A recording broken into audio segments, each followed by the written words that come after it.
just got back from the drive. It actually blew a coupler off, so I just came back and fixed that real quick. I was hitting like 16 pounds max, and then you know, basically as soon as it would hit 16 pounds, it would kind of go lean, so I'd let out of it.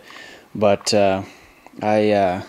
when you kind of like ease into it and stay in it at like 7 pounds, you know, kind of hold it, you know, just barely any throttle, kind of as you're going up in the RPM, keeping it around 7, and air fuel and everything looked pretty good right there, at least, you know, not too bad for, you know, I wasn't too scared to actually be in boost at that area, but yeah, so it needs, I think I do need to mess with the fuel system a little bit, kind of change that up. You know, I have a filter actually going before the pump, trying to act as a surge tank, but that's the wrong way to do it. You're supposed to have a filter after the pump. So anyhow, I was charging at 17 volts, and I think that was really messing everything up.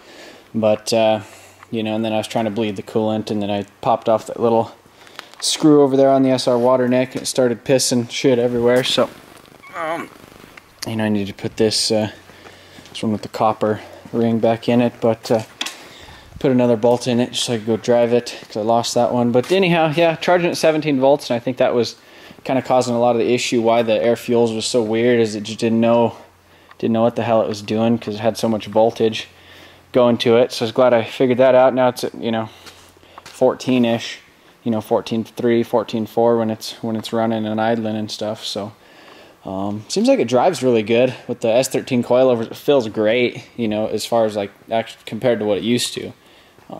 Before it was just all crazy, you know, going around corners and stuff.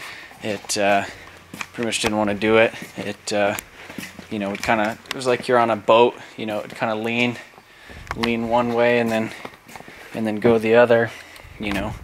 But I had it probably at like 80 miles an hour, and it was straight, you know. I did one of the pulls with actually my hand off of the steering wheel, and so that's not from this, but yeah, I did a pull without my hand on the steering wheel for a video, kinda, and it seemed like it was real straight down the road. So yeah, I might try to get some actual daylight video, and I need to throw it up on the.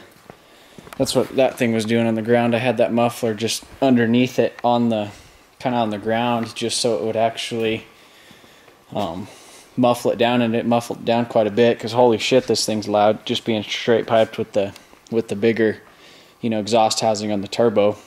So it doesn't really have anything to muffle it. It's just straight pipe. So, but yeah, pretty happy.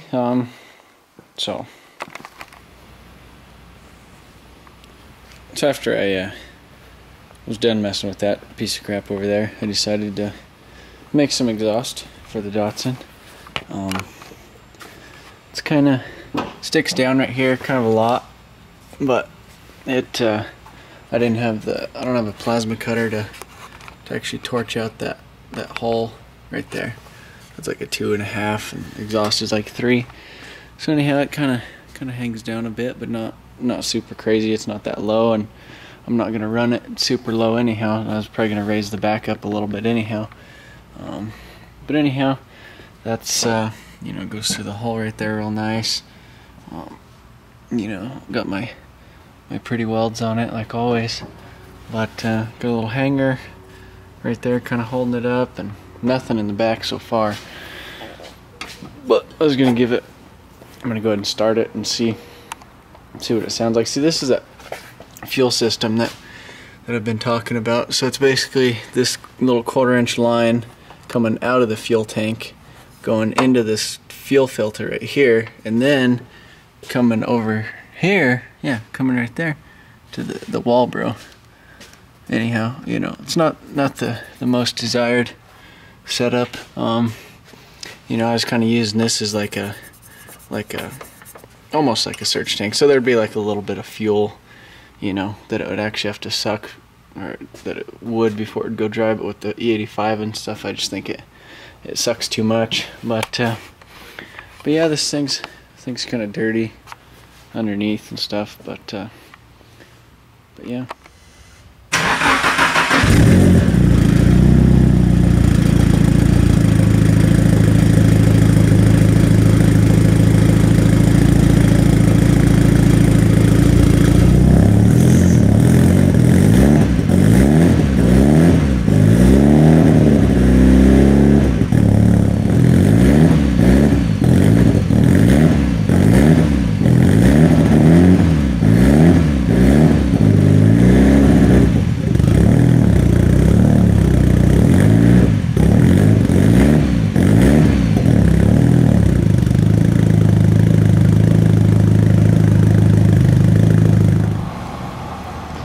Holy shit, guys, have I got a project for you. Look at this, I got me a trailer with an extra door in it. So anyhow, I guess it got hemmed up in some sort of a, you know, an issue it had with itself. So anyhow, it did on occasion. And pull this guy out of here.